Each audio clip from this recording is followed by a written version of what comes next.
Alright YouTube, here's part 2 of the video on cleaning this magazine, this 1903 Pocket Hammerless. What I'm going to do now is protect this magazine because I'm actually using it to fire in my gun instead of just like a showpiece or something like that. But you can see on the side over here the bluing loss that occurs just because the magazine well is really tight. It's not like a Glock or something where this thing will drop free. You really got to kind of push it in there and pull it out when it's going in and out of the gun. And you can see on the magazine follower there that the round that just when it gets fed off of that, the rim of the case just scrapes against it, taking some of the blue off. So I want to prevent any more of this blue from going away during normal use, and you can't really do that totally prevent it from going away, but I can do a little bit to at least delay the progress of that. So what I'm going to be using is Renaissance wax, some micro crystal polish. I use this on a lot of my guns. Even if they're not stored for a long period of time, it offers a little bit of extra protection because I live in a really humid environment and I want the surfaces to stay all nice. So what I'm going to do first is you just have to give it a light coat of wax and then let it dry, and then we wipe it off, just kind of like your car, anything else that you would wax. So I'm just going to take this patch, dip it in there a little bit. Now, you don't really need a ton. This magazine is not that big, so it's not going to use a ton of wax. So I'm just going to wipe a really thin coating of this, just a thin coating on the outside, because you don't really need it too thick because you're going to wipe it off anyway. But this wax really gets in all the little tiny pores and cracks and protects the surface from moisture and oxygen and salts and things like that that'll cause your finish to fade.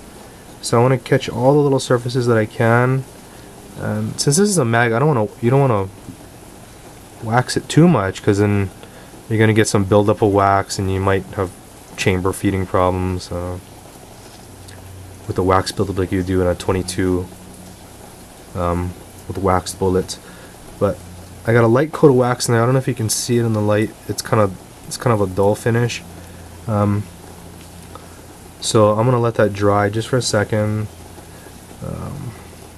Just so that it's dry to the touch. It might take like another 10 or 15 more seconds before that thing is actually all dry. So I'll just leave it like this for now. Cap up the polish. It smells pretty strong too, so you want to do this in a ventilated area.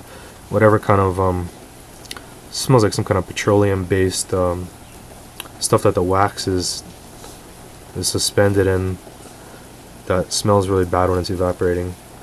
But anyway, so this particular one has the wax on it, so I'm going to use a clean patch. Actually, let me go get a towel, so that's going to be easier.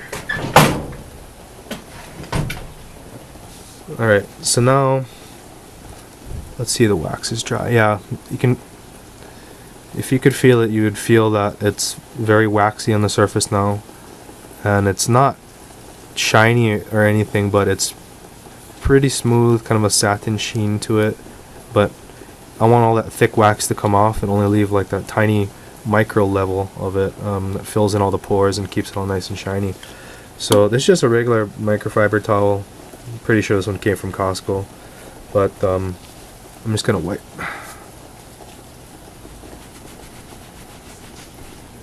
off that wax so it's smooth to the touch. Yeah. And when you're done with getting the wax off, it should look like there's zero wax on it at all. And I don't know if you can see in the tiny little hole over there, but there's a little bit of wax that leaked in from the side. I want to try and get as much of that stuff out as possible because it will gum up the mag in the inside, and you definitely don't want that. But let's see. Let me get all the sides. Doesn't take too much effort for this, but that light layer of wax is going to protect the little bit of finish that this thing has on it. Keep it from getting worn down unnecessarily from abrasion, just in general. But yeah, You can see how that reflects over there. The wax is making a nice coating. It really fills in all the small little pores and cracks that you can see, all little swirls and scratches, just like a car paint. And I'll do this every once in a while when I feel that the waxiness isn't present on the mag anymore. And I'll clean it out when it looks dirty. On these particular mags, you can look right on the top and through the holes and see how dirty it is. Some of the other kind of mags, you can't see through the side, but this one you can. It's always good to clean these things out regularly. I would warn you not to over lubricate these magazines though on the inside, because when you're firing these guns, some of the blowback gases that come out can really cause these guys to gunk up. I had a problem with the break-free CLP cleaner lube made by or owned by Safariland, and I had a mag that would just get gunked up all the time, just because when you shoot it, all those gases and stuff, they collect on the oil inside there, and the CLP for whatever reason is really good at dissolving those powder gases and whatnot. Well, there you have it.